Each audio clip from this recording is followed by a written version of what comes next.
ಜನಪ್ರತಿನಿಧಿಗಳ ಕೋರ್ಟ್ನಲ್ಲಿ ವಿಚಾರಣೆ ಈಗ ಆರಂಭವಾಗಿದೆ. ಸಿಎಂ ವಿರುದ್ಧ ಎಫ್ಐಆರ್ಗೆ ಮನವಿಯನ್ನ ಸಲ್ಲಿಸಿರುವಂತಹ ದೂರುದಾರರು ಹೈಕೋರ್ಟ್ ಆದೇಶದ ಪ್ರತಿಯೊಂದಿಗೆ ದೂರುದಾರರು ಕೋರ್ಟ್ನಲ್ಲಿ ಈಗ ವಿಚಾರಣೆಯನ್ನ ಆರಂಭಕ್ಕೆ ಮುಂದಾಗಿದ್ದಾರೆ. ಸಿಎಂ ಸಿದ್ದರಾಮಯ್ಯ ವಿರುದ್ಧ ವಿಚಾರಣೆ ಈಗ ಆರಂಭವಾಗಿದೆ. ಜನಪ್ರತಿನಿಧಿಗಳ ಕೋರ್ಟ್ನಲ್ಲಿ ವಿಚಾರಣೆ ಆರಂಭವಾಗಿದೆ. ಸೊ ಎಲ್ಲರಿಗೂ ಕೂಡ ಇದ್ದಿದ್ದು ಒಂದೇ, ಈಗ ಇನ್ನು ಹೈಕೋರ್ಟ್ ಕೊಟ್ಟ ತೀರ್ಪಿನ ನಂತರ ಇಲ್ಲೇನಾಗುತ್ತೆ ಅಂತ ಹೇಳಿ. ಸೊ ಹೈಕೋರ್ಟ್ ಆದೇಶದ ಪ್ರತಿಯೊಂದಿಗೇನೆ ಈಗ ಅಲ್ಲಿ ಹೋಗಿದ್ದಾರೆ. ಸೊ ಸಿಎಂ ಸಿದ್ದರಾಮಯ್ಯ ವಿರುದ್ಧ ಈಗ ವಿಚಾರಣೆ ಆರಂಭವಾಗಿದೆ. ಏನಾಗ್ತಾ ಇದೆ ಜನಪ್ರತಿನಿಧಿಗಳ ಕೋರ್ಟ್ನಲ್ಲಿ ಅನ್ನುವಂಥದ್ದನ್ನ ನೋಡಬೇಕು. ಈಗ ಸದ್ಯಕ್ಕೆ ವಿಚಾರಣೆ ಅಂತೂ ಆರಂಭವಾಗಿದೆ. ಸೊ ದೃಢೀಕೃತ ಆದೇಶ ಪ್ರತಿಯನ್ನ ಈಗ ನೀಡಿದ್ದಾರೆ. ಲಕ್ಷ್ಮೀ ಅಯ್ಯಂಗಾರ್ ಅವರಿಂದ ಈಗ ಸಲ್ಲಿಕೆಯಾಗಿದೆ. 17A ಅಡಿಯಲ್ಲಿ ರಾಜ್ಯಪಾಲರ ಅನುಮತಿ ಸರಿ ಇದೆ ಅಂತ ಹೇಳಿದ್ದಾರೆ. ಸೊ ಕೃಷಿ ಭೂಮಿ ಪರಿವರ್ತನೆ ಲೋಪದೋಷಗಳನ್ನ ಕೂಡ ಅದರಲ್ಲೆಲ್ಲ ಉಲ್ಲೇಖಿಸಿ ಹೇಳಿದ್ದಾರೆ. ಸೊ ಲಕ್ಷ್ಮೀ ಅಯ್ಯಂಗಾರ್ ಅವರಿಂದ ಕೋರ್ಟ್ಗೆ ಮಾಹಿತಿಯನ್ನ ನೀಡಲಾಗ್ತಾ ಇದೆ. ಈಗ ಇದನ್ನು ಹೈಕೋರ್ಟ್ ತನ್ನ ಆದೇಶದ ಪ್ರತಿಯಲ್ಲಿ ಉಲ್ಲೇಖಿಸಿದೆ. ಅಂದ್ರೆ 17A ಅಡಿಯಲ್ಲಿ ರಾಜ್ಯಪಾಲರ ಅನುಮತಿ ಸರಿ ಇದೆ ಅನ್ನುವಂಥದ್ದನ್ನು ದೃಢೀಕರಿಸ್ತಾ ಇದ್ದಾರೆ. ದೃಢೀಕೃತ ಆದೇಶ ಪ್ರತಿಯನ್ನ ಕೂಡ ಈಗ ಜನಪ್ರತಿನಿಧಿಗಳ ನ್ಯಾಯಾಲಯಕ್ಕೆ ನೀಡಿದ್ದಾರೆ. ಸೊ ಹಾಗಾಗಿ ಬಹಳ ಮುಖ್ಯವಾಗಿ ಈ ಪ್ರಕರಣದಲ್ಲಿ ಜನಪ್ರತಿನಿಧಿಗಳ ನ್ಯಾಯಾಲಯ ಏನು ಹೇಳುತ್ತೆ ಅನ್ನುವಂಥದ್ರ ಮೇಲೆ ಈಗ ನಿರ್ಧಾರವಾಗುತ್ತೆ. ಕೋರ್ಟ್ಗೆ ಈಗ ಸ್ನೇಹಮಯಿ ಕೃಷ್ಣ ಪರ ವಕೀಲರು ಲಕ್ಷ್ಮೀ ಅಯ್ಯಂಗಾರ್ ಅವರು ಹಾಜರಾಗಿದ್ದಾರೆ. ಸಿಎಂ ಪರ ವಕೀಲರು ಕೂಡ ಹಾಜರಾಗಿದ್ದಾರೆ. ಸ್ನೇಹಮಯಿ ಕೃಷ್ಣ ಕೂಡ ಹಾಜರಾಗಿದ್ದಾರೆ.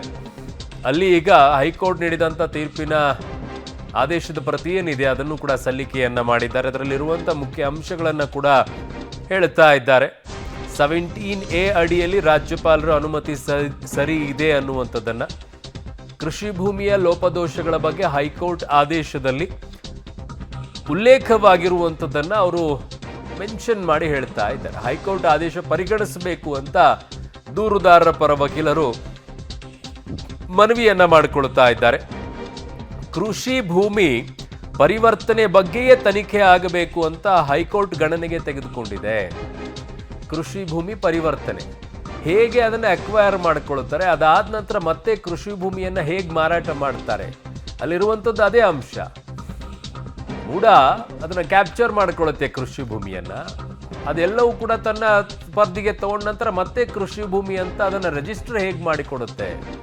ಮೇಜರ್ ಪಾಯಿಂಟ್ ಅಲ್ಲಿ ಆ ನಿಟ್ಟಿನಲ್ಲೇನೆ ಹೇಳ್ತಾ ಇರುವಂಥದ್ದು ಕೃಷಿ ಭೂಮಿ ಪರಿವರ್ತನೆಯ ಬಗ್ಗೆಯೇ ತನಿಖೆ ಆಗಬೇಕು ಅಂತ ಹೈಕೋರ್ಟ್ ಗಣನೆಗೆ ತೆಗೆದುಕೊಂಡಿದೆ. ಕೋರ್ಟ್ಗೆ ದೂರುದಾರೆ ಲಕ್ಷ್ಮೀ ಅಯ್ಯಂಗಾರ್ ಅವರು ಮಾಹಿತಿಯನ್ನು ಕೊಡ್ತಾ ಇದ್ದಾರೆ. ಕೃಷಿ ಭೂಮಿ ಲೋಪದೋಷಗಳ ಬಗ್ಗೆ ಹೈಕೋರ್ಟ್ ಆದೇಶದಲ್ಲಿ ಉಲ್ಲೇಖವಾಗಿದೆ ಅನ್ನುವಂಥದ್ದನ್ನ. ಸೊ ಕೃಷಿ ಭೂಮಿ ಪರಿವರ್ತನೆಯ ಬಗ್ಗೆನೇ ಅಲ್ಲಿ ಅತಿ ಮುಖ್ಯವಾಗಿ ಹೇಳ್ತಾ ಇದ್ದಾರೆ. ಸೊ ಹೈಕೋರ್ಟ್ನ ಆದೇಶದ ಕೆಲವೊಂದು ಪ್ರಮುಖ ಅಂಶಗಳನ್ನ ಕೋರ್ಟ್ ಗಮನಕ್ಕೆ ತರ್ತಾ ಇದ್ದಾರೆ. ಅವುಗಳನ್ನೆಲ್ಲವನ್ನು ಹೇಳುತ್ತಾ ಇದ್ದಾರೆ. ಹೈಕೋರ್ಟ್ ತನ್ನ ಆದೇಶದಲ್ಲಿ ಏನೆಲ್ಲ ಉಲ್ಲೇಖಿಸಿದೆ, 17A ವಿಚಾರದ ಮೂಲಕವಾಗಿ ರಾಜ್ಯಪಾಲರು ಕೊಟ್ಟಿರುವಂತಹ ಅನುಮತಿ ಸರಿ ಇದೆ ಅನ್ನುವಂಥದ್ದು ಒಂದು ಕಡೆಗೆ. ಇನ್ನೊಂದು ಕಡೆಗೆ ಕೃಷಿ ಭೂಮಿ ಲೋಪದೋಷಗಳ ಬಗ್ಗೆ ಹೈಕೋರ್ಟ್ ಆದೇಶದಲ್ಲಿ ಏನು ಉಲ್ಲೇಖವಾಗಿದೆ ಅದನ್ನ, ಮತ್ತೆ ಕೃಷಿ ಭೂಮಿ ಪರಿವರ್ತನೆಯ ಬಗ್ಗೆ ಅದೇ ಮುಖ್ಯವಾಗಿ ಆಗಬೇಕಾಗಿದೆ. ಸಿಎಂ ವಿರುದ್ಧ FIR ಇವತ್ತೇ ದಾಖಲಾಗತ್ತಾ, ಬಹಳ ಇಂಪಾರ್ಟೆಂಟ್ ಇವತ್ತದು. ಒಂದು ಕಡೆಗೆ ಅಲ್ಲಿ JDSನವರೆಲ್ಲ ಹೋಗಿ ದೂರನ್ನು ದಾಖಲು ಮಾಡೋಕ್ಕೂ ಕೂಡ ಮೈಸೂರಿಗೆ ಹೋಗಿದ್ದಾರೆ. ಸಿಎಂ ವಿರುದ್ಧ FIR ಇವತ್ತೇ ದಾಖಲಾಗತ್ತಾ, CRPC ಪಾಲನೆ ಆಗಬೇಕಾ ಇಲ್ಲ BNSS ಪಾಲನೆ ಆಗಬೇಕಾ, ನ್ಯಾಯಮೂರ್ತಿಗಳು ಕೇಳ್ತಾರೋ. ಯಾವುದು ಪಾಲನೆ ಆಗಬೇಕು, CRPCನ ಇಲ್ಲ BNSS ಪಾಲನೆ ಆಗಬೇಕಾ ಅಂತ ಕೋರ್ಟ್ನಲ್ಲಿ ಆಗ್ತಾ ಇರುವಂತ ವಾದದಲ್ಲಿ ಹೈಕೋರ್ಟ್ ಆದೇಶದ ಬೆನ್ನಲ್ಲೇ FIR ದಾಖಲಾಗತ್ತಾ, ಇಲ್ಲ ಮುಖ್ಯಮಂತ್ರಿಗಳಿಗೆ ಒಂದಿಷ್ಟು ಟೆನ್ಷನ್ ಅಂತೂ ಇದ್ದೇ ಇರುತ್ತೆ. ಹಾಗಾಗಿ ಕಾನೂನು ಸಲಹೆಗಾರನೆಲ್ಲ ಕರೆಸ್ಕೊಳ್ತಾ ಇದ್ದಾರೆ. ಅವ್ರ ಆಪ್ತರೆಲ್ಲ ಹೋಗಿ ಅವ್ರನ್ನ ಮಾತನಾಡ್ತಾ ಇದ್ದಾರೆ, ನೀವೇನು ತಲೆ ಕೆಡಿಸ್ಕೊಳ್ಬೇಡಿ ಅಂತ. ಈಗ CRPC ಪಾಲನೆ ಆಗಬೇಕಾ ಅಥವಾ BNSS ಪಾಲನೆ ಆಗಬೇಕಾ ಅಂತ ಕೇಳ್ತಾ ಇದ್ದಾರೆ. BNSS ಅದು BNS ಅಲ್ಲ, BNS ಒಂದು ಕಡೆಗೆ, BNSS CRPCಗೆ BNSSಗೆ ಇದೆ. ಸೊ BNSS ಅನ್ನ ಈಗ ಅಲ್ಲಿ ಪಾಲನೆ ಆಗಬೇಕಾ ಅಂತ ಹೇಳಿ ಭಾರತೀಯ ನಾಗರಿಕ ಸುರಕ್ಷಾ ಸಂಹಿತೆ ಅಂತ BNSS, ಭಾರತೀಯ ನಾಗರಿಕ ಸುರಕ್ಷಾ ಸಂಹಿತೆ, ಇದರ ಪಾಲನೆ ಆಗಬೇಕಾ. CRPC ಹಿಂದೆ ಇದ್ದಂಥದ್ದು. ಸೊ CRPCಯಲ್ಲಿ ನಿಮಗೆ ಇರುವಂಥದ್ದು ಬ್ರಿಟಿಷರ ಕಾಲದ್ದು ಅಂತೇಳಿ ಅದನ್ನೆಲ್ಲ ಬದಲಾವಣೆ ಮಾಡಿಬಿಟ್ಟಿದ್ದಾರೆ. So code of criminal procedures ಅದನ್ನು ಪಾಲನೆ ಆಗಬೇಕಾ ಇಲ್ಲ BNSS ಪಾಲನೆ ಆಗಬೇಕಾ ಅಂತ ನ್ಯಾಯಮೂರ್ತಿಗಳೇ ಕೇಳುತ್ತಾ ಇದ್ದಾರೆ. ಇದು ಆದ ನಂತರ BNSS ಜಾರಿಗೆ ಬಂದ ನಂತರ ಈ ಪ್ರಕರಣ ಆಗಿರೋದ್ರಿಂದ ಇದು BNSS ಪ್ರಕಾರನೇ ಹೋಗಬೇಕಾಗತ್ತೆ. ಈಗ ಪ್ರಕರಣ ಹಳೇದಿರಬಹುದು, ಆದರೆ ಈಗ ಕೇಸ್ ದಾಖಲಾಗಿರೋದ್ರಿಂದ ಅದು BNSS ಆಗಬೇಕಾ ಇಲ್ಲ CRPCನೇ ಆಗಬೇಕಾ ಅಂತೇಳಿ CM ವಿರುದ್ಧ FIR ಇವತ್ತೇ ದಾಖಲಾಗುತ್ತಾ? ಕಾರಣ ನಿನ್ನೆ ಕೋರ್ಟ್ ಆದೇಶವನ್ನು ಕೊಟ್ಟ ನಂತರ ಬೇರೆ ಪ್ರಕರಣದಲ್ಲಿ ದೂರು ದಾಖಲಾಗ್ತಾ ಇದ್ದಂತೆ FIR ಆಗಿ ಅರೆಸ್ಟ್ ಮಾಡಿರುವಂಥ ಪ್ರಕರಣಗಳಿದ್ದಾವೆ. ಬಟ್ ಇಲ್ಲಿ ತಡವ್ಯಾಕೆ ಆಗ್ತಾ ಇದೆ ಅಂತ JDSನವರೆಲ್ಲ ಇವತ್ತು ಮೈಸೂರಿಗೆ ಹೋದಾಗ ಪ್ರಶ್ನೆಯನ್ನು ಕೇಳ್ತಾ ಇದ್ದಾರೆ. ಹೈಕೋರ್ಟ್ ಆದೇಶದ ಬೆನ್ನಲ್ಲೇ FIR ದಾಖಲಾಗುತ್ತಾ ಇಲ್ಲ ಜನಪ್ರತಿನಿಧಿಗಳ ನ್ಯಾಯಾಲಯ ಏನು ಹೇಳುತ್ತೆ ಅನ್ನುವಂಥದ್ರ ಮೇಲೆ ಈಗ ನಿರ್ಧಾರವಾಗುತ್ತಾ ಅನ್ನುವಂಥದ್ದನ್ನು ನೋಡಬೇಕಾಗಿದೆ. ಏನಾಗ್ತಾ ಇದೆ ಜನಪ್ರತಿನಿಧಿಗಳ ನ್ಯಾಯಾಲಯದಲ್ಲಿ ಅನ್ನುವಂಥದ್ದನ್ನು ಮಾಹಿತಿ ನಿಮಗೆ ತೆಗೆದುಕೊಳ್ತೀವಿ. ಈಗಾಗಲೇ ಕೋರ್ಟ್ ಕೊಟ್ಟಿರುವಂಥ ಆದೇಶದ ಪ್ರತಿ ಏನಿದೆ ಅದನ್ನು ಕೂಡ ದೃಢೀಕೃತ ಪ್ರತಿಯನ್ನು ನ್ಯಾಯಾಧೀಶರ ಮುಂದೆ ಇಟ್ಟಿದ್ದಾರೆ ಲಕ್ಷ್ಮೀ ಅಯ್ಯಂಗಾರ್ ಅವರು. ಇನ್ನೊಂದು ಕಡೆಗೆ ಅಲ್ಲಿ ಹೇಳಿದ್ದಾರೆ 17A ಪ್ರಕಾರ ರಾಜ್ಯಪಾಲರು ಕೊಟ್ಟಿರುವಂಥ ಅನುಮತಿ ಸರಿ ಇದೆ ಅನ್ನುವಂಥದ್ದನ್ನು ಹೈಕೋರ್ಟ್ ಹೇಳಿದೆ. ಅದರ ಜೊತೆಗೆ ಕೃಷಿ ಭೂಮಿ ಪರಿವರ್ತನೆಯ ವಿಚಾರವನ್ನು ಕೂಡ ಅಲ್ಲಿ ಗಮನಕ್ಕೆ ತರ್ತಾರೆ. ಆಗ ನ್ಯಾಯಮೂರ್ತಿಗಳು ಕೇಳ್ತಾರೆ ಇದು BNSS ಪ್ರಕಾರ ಆಗಬೇಕಾ ಅಥವಾ CRPC ಪ್ರಕಾರ ದಾಖಲಾಗಬೇಕಾ ಅಂತ ಹೇಳಿ. ಸೊ ಹಾಗಾಗಿ FIR ಇವತ್ತೇ ದಾಖಲಾಗುತ್ತಾ, ತನಿಖೆ ಇವತ್ತೇ ಆಗಕ್ಕೆ ಆರಂಭವಾಗುತ್ತಾ ಗೊತ್ತಿಲ್ಲ. ಈಗ FIR ದಾಖಲಾದರೆ ಮತ್ತೊಂದಿಷ್ಟು ಸಂಕಷ್ಟ ಡೆಫಿನೆಟ್ಲಿ ಮಾನ್ಯ ಮುಖ್ಯಮಂತ್ರಿಗಳಿಗಾಗುತ್ತೆ. ಕಾರಣ ಅವರು ಹೈಕೋರ್ಟ್ನ ವಿಭಾಗೀಯ ಪೀಠಕ್ಕೆ ಅರ್ಜಿಯನ್ನು ಸಲ್ಲಿಕೆಯನ್ನು ಮಾಡೋಕ್ಕೆ ಇವತ್ತು ನಿರ್ಧಾರ ಮಾಡಿದ್ದಾರೆ. ಕಾನೂನು ಸಲಹೆಗಾರನ್ನೆಲ್ಲ ಮಾತನಾಡಿಸ್ಕೊಂಡು ಕೃಷಿ ಭೂಮಿಯ ಲೋಪದೋಷಗಳ ಬಗ್ಗೆ ಹೈಕೋರ್ಟ್ ಆದೇಶದಲ್ಲಿ ಉಲ್ಲೇಖವಾಗಿದೆ. ಕೃಷಿ ಭೂಮಿ ಪರಿವರ್ತನೆಯ ಬಗ್ಗೆ ಅಲ್ಲಿ ಆಗಿರುವಂಥ ಪರಿಸ್ಥಿತಿ ಅದೇ. ಕೃಷಿ ಭೂಮಿಯ ವಿಚಾರದಲ್ಲಿ ಹೈಕೋರ್ಟ್ ಆದೇಶ ಪರಿಗಣಿಸಬೇಕು ಅಂತ ದೂರರಾವರು ಹೇಳ್ತಾ ಇದ್ದಾರೆ. ಹೈಕೋರ್ಟ್ ಆದೇಶ ತನಿಖೆ ಮಾಡಕ್ಕೆ ಹೇಳಿದೆ ಅಂತ ಹೇಳಿ. ಸೊ ಆ ನಿಟ್ಟಿನಲ್ಲಿ ಈಗ ಬಹುದೊಡ್ಡದಾಗಿ ಮುಖ್ಯಮಂತ್ರಿಗಳಿಗೆ ಈ ಕಂಟಕದಿಂದ ಪಾರಾಗಬೇಕು ಅಂದರೆ ಜನಪ್ರತಿನಿಧಿಗಳ ನ್ಯಾಯಾಲಯ ಏನು ಹೇಳುತ್ತೆ ಅನ್ನೋದ್ರ ಮೇಲಿರುತ್ತೆ. ಕೋರ್ಟ್ಗೆ ದೂರುದಾರೆ ಲಕ್ಷ್ಮೀ ಅಯ್ಯಂಗಾರ್ ಅವರು ಈಗ ವಿಚಾರವನ್ನು ಪ್ರಸ್ತಾಪ ಮಾಡುತ್ತಾ ಇದ್ದಾರೆ. ಹೈಕೋರ್ಟ್ನ ಆದೇಶದಲ್ಲಿ ಏನಿದೆ ಅನ್ನುವಂಥದ್ದನ್ನು ಅದರ ದೃಢೀಕೃತ ಪ್ರತಿಯನ್ನು ಕೂಡ ಕೊಟ್ಟಿದ್ದಾರೆ ಜನಪ್ರತಿನಿಧಿಗಳ ನ್ಯಾಯಾಲಯಕ್ಕೆ. ಸೊ ಹಾಗಾಗಿ ಇವತ್ತು ಮುಖ್ಯಮಂತ್ರಿಗಳ ಮೇಲೆ FIR ದಾಖಲಾಗುತ್ತಾ ಇವತ್ತೇ ಅಥವಾ ಇಲ್ವಾ? ಒಂದು ಕಡೆಗೆ ಅವರಿಗೆ ಟೆನ್ಷನ್ ಇದೆ. ಸಿದ್ದರಾಮಯ್ಯನವರಿಗೆ ಕಾನೂನು ಸಲಹೆಗಾರನ ಕರೆಸ್ಕೊಂಡು ಚರ್ಚೆಯನ್ನು ಮಾಡಿದ್ದಾರೆ. ಅವರ ಆಪ್ತರು ಬಂದು ಚರ್ಚೆಯನ್ನು ಮಾಡಿದ್ದಾರೆ, ಸಭೆ ಮಾಡಿದ್ದಾರೆ. ಇನ್ನೊಂದು ಕಡೆಗೆ ವಿರೋಧ ಪಕ್ಷಗಳು ರಾಜೀನಾಮೆ ಕೊಡಿ ಅಂತ ಒತ್ತಾಯ ಮಾಡ್ತಾ ಇದ್ದಾರೆ. ಮಗದೊಂದು ಕಡೆಗೆ ಜನಪ್ರತಿನಿಧಿಗಳ ನ್ಯಾಯಾಲಯದಲ್ಲಿರುವಂತಹ ಪ್ರಕರಣ ಈಗೇನಾಗುತ್ತೆ, ಆ ಕಡೆಗೆ ದೂರು ದಾಖಲು ಮಾಡ್ಕೊಳ್ಳಿ, FIR ತಗೊಳ್ಳಿ ಅಂತೇಳಿ JDSನವ್ರು ಹೋಗಿ ಮೈಸೂರು ಲೋಕಾಯುಕ್ತಕ್ಕೆ ಕೇಳ್ತಾ ಇದ್ದಾರೆ. ಒಂಥರ ಚಕ್ರವ್ಯೂಹ ರಚನೆ ಆದಂಗೆ ಕಾಣಿಸ್ತಾ ಇದೆ ಸಿದ್ದರಾಮಯ್ಯನವರ ವಿಚಾರದಲ್ಲಿ. ಸೊ ಇದರಿಂದ ಹೇಗೆ ಆಚೆ ಬರ್ತಾರೆ ಅನ್ನುವಂಥದ್ದನ್ನು ನೋಡಬೇಕಾಗಿದೆ. ಸೊ ವಿಶೇಷ ಜನಪ್ರತಿನಿಧಿಗಳ ನ್ಯಾಯಾಲಯ ಆದೇಶವನ್ನು ಕಾಯ್ತಾ ಇದ್ದಾರೆ ಮುಖ್ಯಮಂತ್ರಿಗಳು ಅನ್ನುವಂಥ ಮಾಹಿತಿಗಳಿಗೆ ಬರ್ತಾ ಇದೆ.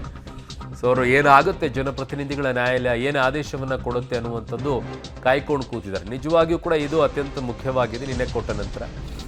ಸೊ ಅಲ್ಲಿ ನ್ಯಾಯಮೂರ್ತಿಗಳು ಕೇಳಿದ್ದಾರೆ CRPC ಪಾಲನೆ ಆಗಬೇಕಾ ಇಲ್ಲ BNSS ಪಾಲನೆ ಆಗಬೇಕಾ ಅಂತ ಕೇಳಿದ್ದಾರೆ.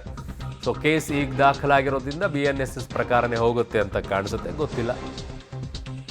ಸೊ ಈಗ ಯಾವುದು ಪಾಲನೆ ಆಗಬೇಕು ಅಂತ ನ್ಯಾಯಮೂರ್ತಿಗಳು ಕೇಳಿದ್ದಾರೆ. ಸೊ ಅಂದರೆ FIR ಹಾಕಕ್ಕೆ ಹೋಗ್ತಾರಾ ಅಥವಾ ಹೋಗಲ್ವಾ? ಸೊ ಈಗ ಅದನ್ನೇ ಮುಖ್ಯಮಂತ್ರಿಗಳು ಕಾಯ್ಕೊಂಡು ಕೂತಿದ್ದಾರಂತೆ. ಸೊ ಈಗ ಮುಖ್ಯಮಂತ್ರಿಗಳಿಗೆ ಟೆನ್ಷನ್ ಇರುವಂಥದ್ದು ಜನಪ್ರತಿನಿಧಿಗಳ ನ್ಯಾಯಾಲಯ ಏನು ಆದೇಶವನ್ನು ನೀಡುತ್ತೆ ಅನ್ನುವಂಥದ್ದು. ವಿಶೇಷ ಜನಪ್ರತಿನಿಧಿಗಳ ಕೋರ್ಟ್ ಆದೇಶಕ್ಕೆ ಎದುರು ನೋಡ್ತಾ ಇದ್ದಾರೆ ಅಂತ ಹೇಳಿ ವಿಧಾನಸೌಧದ ಸಭೆಗೆ ಈಗ ಮುಖ್ಯಮಂತ್ರಿಗಳು ಹೋಗಿದ್ದಾರೆ. ಸೊ ಬೆಳಗ್ಗೆ 11 ಗಂಟೆಗೇನೆ ಸಭೆಯನ್ನು ಕರೆದಿದ್ರು ಮುಖ್ಯಮಂತ್ರಿಗಳು, ಈಗ ಹೋಗಿದ್ದಾರೆ. ಸೊ ಏನಾಗುತ್ತೆ ವಿಶೇಷ ಜನಪ್ರತಿನಿಧಿಗಳ ಕೋರ್ಟ್ ಆದೇಶ ಅನ್ನುವಂಥದ್ದು ಅವರಿಗೆ ಕುತೂಹಲ ಇದೆ. ವಿಧಾನಸೌಧದಲ್ಲಿ ನಿವಾಸದಲ್ಲಿ ಉಳ್ಕೊಂಡಿದ್ದಾರೆ ಮುಖ್ಯಮಂತ್ರಿಗಳು. ಸೊ ಎದುರು ನೋಡ್ತಾ ಇದ್ದಾರೆ. ನನ್ನ ಸಹೋದ್ಯೋಗಿ ನಾಗೇಶ್ ನನ್ನ ಸಂಪರ್ಕಕ್ಕೆ ಸಿಗ್ತಾ ಇದ್ರೆ. ನಾಗೇಶ್, ಏನೆಲ್ಲ ಮಾಹಿತಿಗಳ ಲಭ್ಯವಾಗ್ತಾ ಇದೆ? ಈಗ ಜನಪ್ರತಿನಿಧಿಗಳ ನ್ಯಾಯಾಲಯದಿಂದ ಏನು ಬೆಳವಣಿಗೆಗಳಾಗ್ತಾ ಇದೆ, ಇಲ್ಲಿ ಯಾವ ರೀತಿಯಾಗಿ ವಾದ ಪ್ರತಿವಾದಗಳಾಗ್ತಾ ಇದೆ?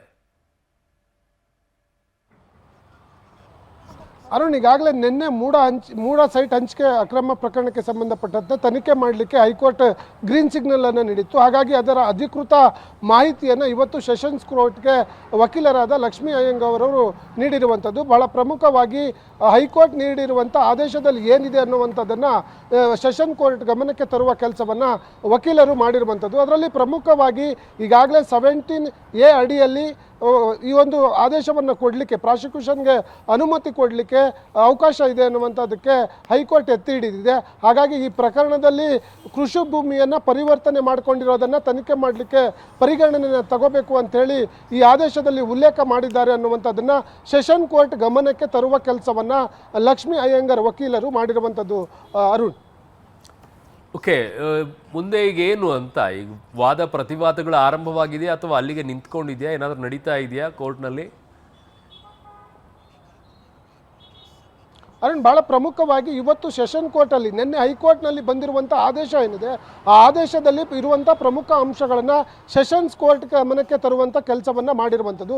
ಹಾಗಾಗಿ ಈಗಾಗಲೇ ಕೋರ್ಟ್ ಕೂಡ ಈಗಾಗಲೇ ಸಂಪೂರ್ಣ ಪ್ರಕರಣದ ವಾದ ಪ್ರತಿವಾದವನ್ನು ಆಲಿಸಿದೆ. ಅದರ ಜೊತೆಗೆ ಹೈಕೋರ್ಟ್ನ ಆದೇಶದಲ್ಲಿ ಏನಿದೆ ಪ್ರಮುಖ ಅಂಶಗಳನ್ನು ಅನ್ನೋದನ್ನು ಗಮನಿಸಿ ನಂತರ ಅಂತಿಮ ತೀರ್ಮಾನವನ್ನು ಪ್ರಕಟಿಸುವ ಸಾಧ್ಯತೆ ಇದೆ. ಆದರೆ ನಿನ್ನೆ ಏನು ನಡೆದಿತ್ತು ಮತ್ತು ಅದರ ಪ್ರಕರಣಕ್ಕೆ ಸಂಬಂಧಪಟ್ಟಂತೆ ಏನೆಲ್ಲ ಪ್ರಮುಖ ಅಂಶಗಳನ್ನು ಈ ಒಂದು ಪ್ರಕರಣದಲ್ಲಿ ಲೋಪದೋಷ ಇದೆ ಅನ್ನುವಂಥದ್ದನ್ನು ಸೆಷನ್ಸ್ ಕೋರ್ಟ್ ಗಮನಕ್ಕೆ ತರುವ ಕೆಲಸವನ್ನು ವಕೀಲರು ಮಾಡ್ತಿದ್ದಾರೆ. ವಕೀಲರ ಮಾಹಿತಿಯನ್ನು ಪಡೆದ ನಂತರ ಅಲ್ಲಿ ವರದಿಯನ್ನು ನೋಡಿ ಒಂದು ಅಂತಿಮ ತೀರ್ಮಾನವನ್ನು ಪ್ರಕಟಿಸುವ ಸಾಧ್ಯತೆ ಈಗ ಇರುವಂಥದ್ದು. ಅರುಣ್.